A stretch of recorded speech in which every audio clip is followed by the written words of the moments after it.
for analysis on that, we're joined now by Karl Schembri, Regional Media Advisor in the Middle East. He's in Erbil. Karl, thank you so much for joining us today. Now, Mosul is Iraq's second largest city, and more than 1 million people there are believed to still live there. The Iraqi military has dropped thousands of leaflets informing the inhabitants, the residents of the attack. But what else is being done to provide some sort of shelter to civilians? Well, right now, my colleagues are working around the clock from the Norwegian Refugee Council and other humanitarian colleagues to set up and prepare for a massive exodus of civilians from Mosul. We expect them to be in their hundreds of thousands in the first few days of this offensive, so that we can give them some safety and shelter outside of the city. We're setting up tents and shelter and preparing our stocks of emergency food and water so that we can reach them as soon as they arrive to us. But let's not forget, right now, the number one priority is for the military to secure and guarantee safe exit routes for these people.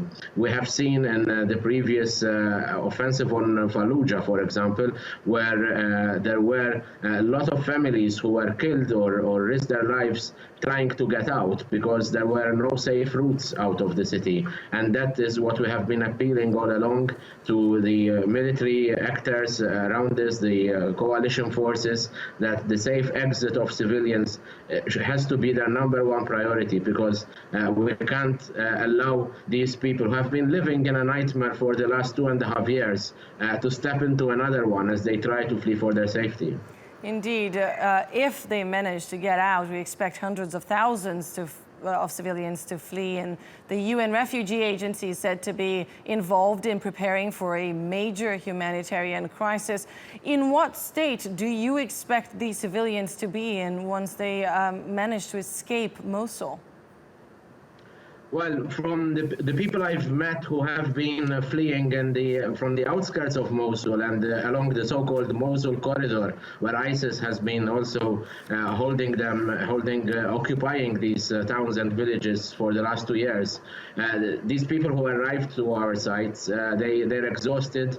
They've been walking for hours on end, up to 12 hours, just to reach to safety. Most of them malnourished, tired, and in need of the very basics: food, water, and some kind of shelter, some rest where they can recover and get on with some kind of normality. I've seen children who are clearly in distress and who need also some psychosocial support. We have our teams. The Norwegian Refugee Council has education experts and psychosocial workers to help them to eventually start their recovery after these years of terror and total fear. But they need everything. They need from food and water to clothes. Most of them have no chance to carry anything with them, and there are very long journeys, trips that they have to take on foot to reach us. Yeah, major crisis indeed. Let's just hope that these agencies manage to cope with it. Thank you very much for that analysis, Karl Schembri from Erbil.